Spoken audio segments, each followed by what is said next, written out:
Hello, this is Danny Raymond, the voice behind Ray's Guide, and these are my very quick extemporaneous thoughts about the just-released teaser for the Aurora Mark II.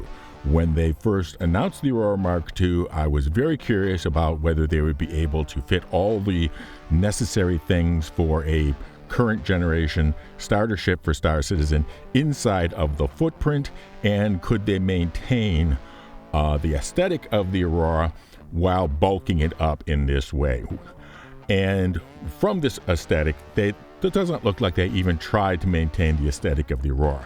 This is the aesthetic of the Scorpion. This isn't so much the Aurora Mark II as the Scorpius Junior. And whether you find that good or bad is a matter of opinion, but they did say they were going to try to keep the essential essence of the Aurora, and I don't think they actually tried to. When it got right down to it, they decided to go with the Scorpius instead. The one thing they kept from the Aurora is perhaps the most nonsensical thing about the Aurora, and that is the vertical lift fans. These, from a logical standpoint, these would not work on any planet that had a thin atmosphere or no atmosphere. We have plenty of those in Star Citizen. In the same volume, they could have moved and had a set of rotatable, genuine VTOLs.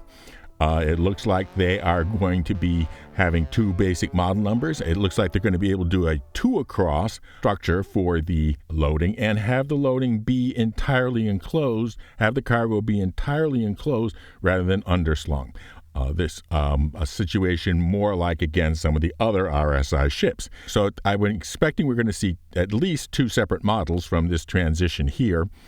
As far as the price, I suspect the more base of these two, I don't know which one is which, is going to carry a price of $45, $60 with the game package.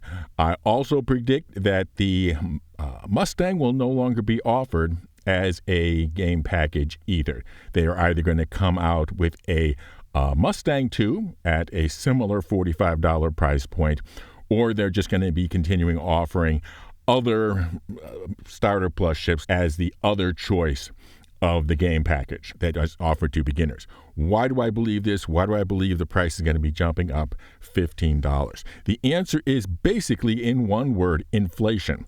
Looking at the Consumer Price Index calculator, $45 in 2013 when this ship was first introduced, and the price it's been at ever since.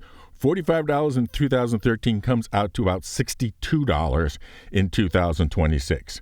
So just from a basic economy standpoint, they're going to be looking at trying to get $60 to $65 out of people beginning to come into the verse. So I'm expecting that their marketing is now going to be offering to beginning players the Aurora Mark II game package at $60 and some other low-end game package at $65. Simply because we're expecting a lot of new players to come on when Squadron 42 becomes a reality, and they want to get a certain amount of purchasing power from each one of those new customers as a minimum.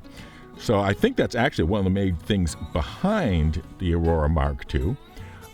Is this adaptation to inflation. There's many different ways companies can adapt to inflation, and this is what CIG is doing. They're coming out with a better version, because it doesn't actually cost them that much to produce one of these things. It's just bits and numbers in a database. Anyhow, I'll be doing a side-by-side comparison.